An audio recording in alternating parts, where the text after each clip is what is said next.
Demonic martial God के episode 9 के शुरुआत में जब ज़हा कंस्ट्रक्शन साइट से वापस आ रहा था, उसकी मुलाकात चूलियोंग से होती है जो कि जासोंग के बड़ी तारीफ करता है। और ज़हा भी सोच रहा था जासोंग का हाउ क्लान में रहना उसके लिए बहुत ही ज़्यादा अच्छा रहेगा। आगे चूलियोंग कहता है कि वो ज़हा को गिफ्ट के तौर पे कोई भी वेपन देना चाहता जो कि उसे चाहिए। तो ज़हा पूछता है कि क्या उन्होंने पहले कोई रिनाउंड ब्लेड या फिर कोई ट्रेजर सोर्ड बनाई है। तो चूलियोंग कहता है कि नहीं, उन्होंने ऐसा कुछ नहीं बनाया है क्योंकि वो इसे बनाने के बाद बेच नहीं पाएंगे और इसके बाद बाहर अगर पता चल जाती है तो ये चोरी भी हो जाएगी और अगर वो बाई चांस लकी रहे तो वो इसे सही दाम पर बेच सकते हैं। पर तभी दूसरे लोग आकर उन्हें धमकाएंगे वैसे स्वॉर्ड बनाने के लिए। ज़हा इस बात को समझकर कहता है कि उसे एक ऐसा वेपन चाहिए जिसका वजन कितना भी हो सकता है, बस वह डल हो, टूटे ना और मुड़े ना और कभी किसी दूसरे वेपन के खिलाफ कमजोर ना पड़े। चूलियोंग कहते हैं कि ठीक है, वो इसे किसी दिन बनाकर उसे गिफ्ट करेंगे। उसके बाद ज़हा वापस ब्रोथल में आ जाता है जिसके सामने उसे दो आदमी खड़े दिखते हैं।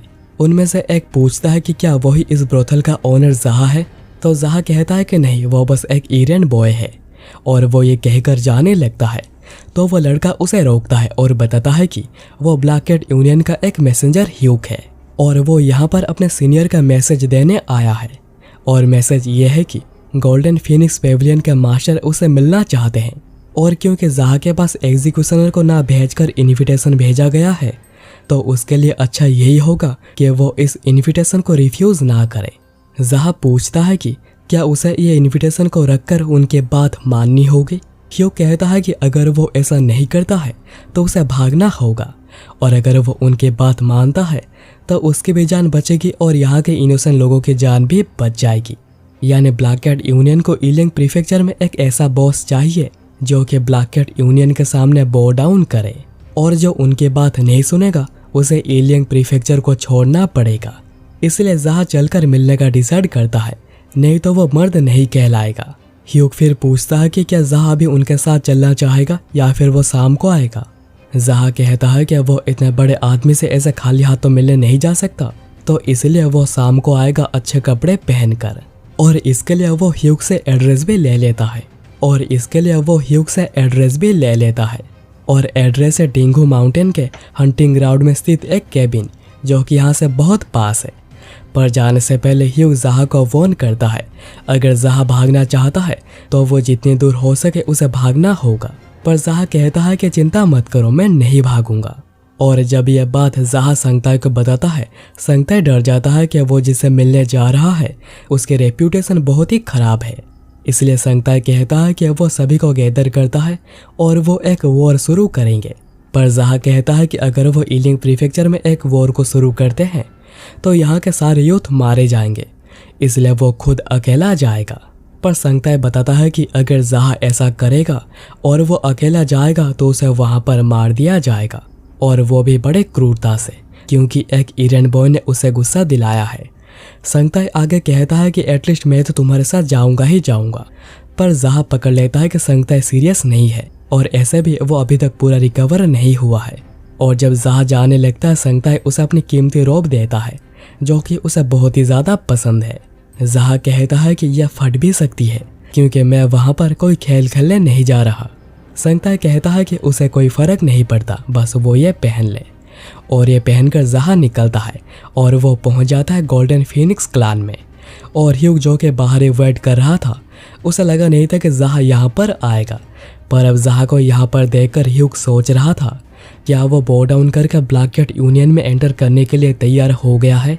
और ज़हा को अपने सामने इतना कॉन्फिडेंट खड़ा देखकर ह्यूक ये भी सोच रहा था कि ज़हा चो ब्रदर्स को मारकर कुछ ज़्यादा ही ओवर कॉन्फिडेंट हो गया है। पर उसका ये कॉन्फिडेंस ज़्यादा देर तक नहीं चलेगा। उसके बाद ह्यूक ज़हा का स्वागत करता है और कहता है कि पेविलियन मास्टर उसी का ही अंदर इंतज़ार कर रहे हैं।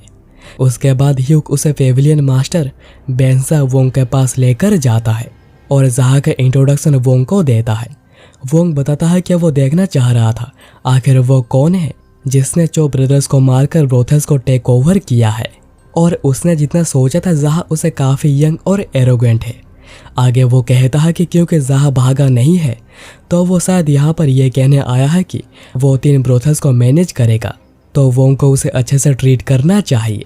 पर शायद जहा को अपनी जगह नहीं पता है। उसके लालच तो बहुत ही ज्यादा ऊपर जा चुकी है। पर जहा ये सब कुछ चुपचाप खड़े होकर सुन रहा था। फिर वो जाकर खुद ही चेयर पर बैठ जाता है। जो देख वोंग बड़ा गुस्सा होता है क्योंकि जहा उसका परमिशन के बिना ही बैठ गया। पर जहा कहता है कि आखिर उसे बैठने के लिए परमिशन लेने की क्या जरूरत। ये सब देखकर तो ह्यूग कुछ भी समझ नहीं पा रहा था कि आखिर जहा ये सब क्या कर रहा है। अगर वो यहाँ पर सर झुकाकर रेंगते हुए आता तब भी यह बिल्कुल एनफ नहीं होता। वोंग आगे कहता है कि तुम शायद कोई पागल हो। तो जहा कहता है कि हाँ वो तो मैं हूँ ही। और फिर वोंग हंसने लगता है और कहता है तुम काफ़ी इंटरेस्टिंग लगते हो, आखिर तुम्हारी उम्र कितनी है। तो जहा कहता है कि आखिर वो उसकी उम्र जानना क्यों चाहता है और क्या उसने उसे यहाँ पर उसकी उम्र जानने बुलाया है। और अगर उसे बस इतना ही कहना है तो अभी उसका भी एक सवाल है और वो वोंग से पूछता है कि क्या वो अकेले मरना चाहेगा या फिर अपने लोगों को लेकर जो कि उसके साथ हेल जाएंगे। वोंग गुस्से में कहता है कि अब जहा को छोड़ा नहीं जा सकता है और वो अपना स्वॉर्ड निकाल लेता है। पर वो हमला कर पाता उससे पहले ही जहा उस पर हमला कर देता है और उसे एक किक मारता है। और फिर वो कहता है कि क्या कहा तुमने, तुम मुझे नहीं छोड़ोगे, मैं कोई ऐसा नहीं जिसे कि तुम्हारे दया की कोई ज़रूरत है। ये सब सुनकर वोंग सोच में पड़ गया था कि आखिर ये कौन है। उसने तो सुना था कि ये एक इरेंट बॉय है। जहा फिर कहता है कि आखिर वो ऐसे क्यों खड़ा है। वो तो पहले ऐसे बात कर रहा था जैसे कि वो उसे मार देगा। और इतने इंसल्ट को सह ना पाकर वोंग भी हमला करता है जिसे कि जहा डॉज कर देता है। और वो ऐसे और भी बहुत से हमलों को लगातार डॉज करता है। डॉज करते हुए जहा सोच रहा था कि ब्लैक कैट यूनियन के पेविलियन मास्टर भी एक 3rd ग्रेड का ही ट्रस्ट निकला है। और फिर जहा वोंग को एक पुश करता है एंड देन स्वॉर्ड से वार कर कर उसका गला काट देता है जिससे कि वोंग वहीं पर ही मारा जाता है। और ये सब ह्यूग और बाकी जितने भी लोग थे बिलीव नहीं कर पा रहे थे।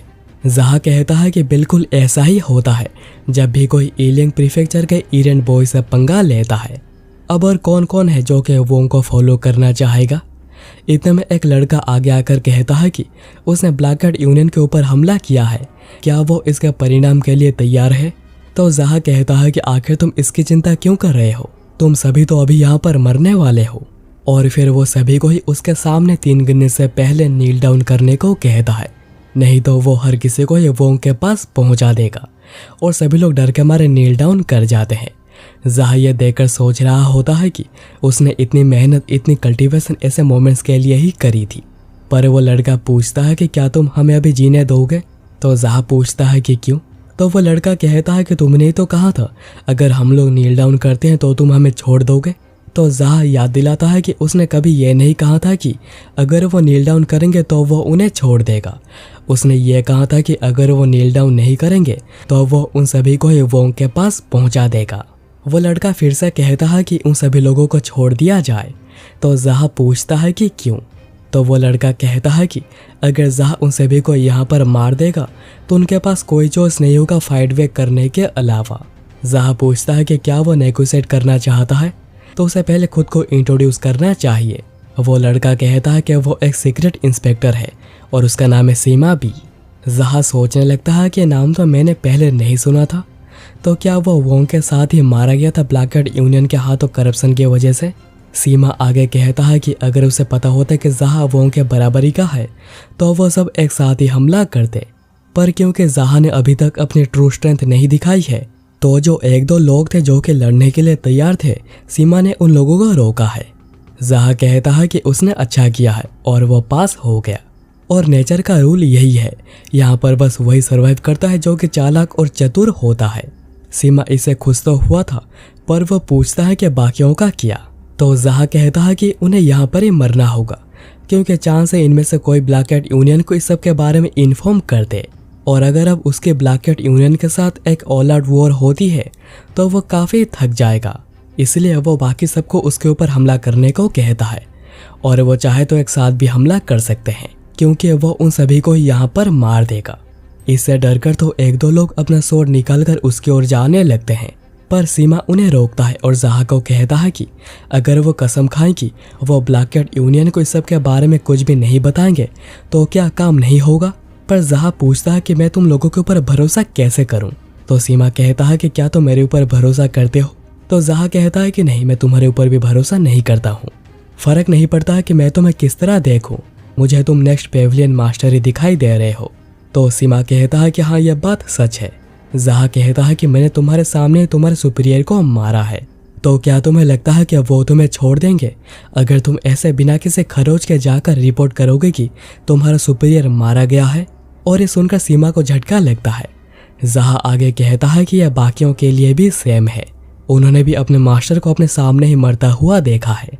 अगर वो यहाँ पर जिंदा रहने में कामयाब भी हो जाते हैं पर उनके ऊपर हमेशा धोखेबाज का ठप्पा लगा रहेगा, और फिर ऑब्वियस है कि ब्लैक कैट यूनियन उन्हें कैसे ट्रीट करेगी। ज़हा आगे कहता है कि चलो हम शुरू करते हैं। सीमा तभी कहता है कि उसके पास एक सोल्यूशन है। पेविलियन मास्टर ने यहाँ पर बहुत सारा पैसा घपला करके छुपाया है। अगर यह बात हायर अप्स को पता चलती है तो पूरे गोल्डन फीनिक्स पेविलियन को मार दिया जाएगा, क्योंकि उन सभी ने ही वोंग की मदद करी ये सब कुछ करने में। तो अभी वो ये सारे वेल्थ को इलिंग प्रेफेक्चर में ले जाएंगे, और क्योंकि उन सभी ने ही क्राइम किया है तो कोई भी ब्लैक कैट यूनियन को कुछ भी रिपोर्ट नहीं करेगा। तो इस तरह से ज़हा को भी उन्हें मारना नहीं पड़ेगा, और ऐसा करना मरने से तो अच्छा ही है। ज़हा सोचता है कि अगर इस सब के बारे में ब्लैक कैट यूनियन या फिर किसी और को आगे जाकर पता चल भी जाता है तो उसे कोई फर्क नहीं पड़ेगा। तो इसलिए वो इस डील पर हाँ कहता है, और इस मैटर का इंचार्ज वो सीमा को बनाता है।